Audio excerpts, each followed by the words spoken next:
sabi nila kasi wala naman na akong access sa Facebook, so hindi ko nakikita yung account ko. But yun ang sabi sabi nung mga tao, mga friends ko na sa Facebook account ko, wala na daw yung account.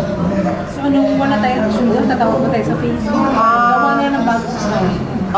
Yeah, pwede gumawa ng, yan yung isa sa mga iniisip, nagawa ng bagong account. But sa ngayon, hindi siya priority. How do you feel censor siya?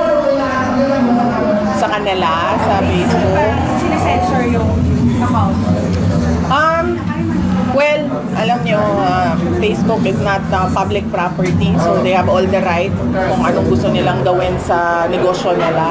So, kung ayaw nila yung isang account, they can very well take it down.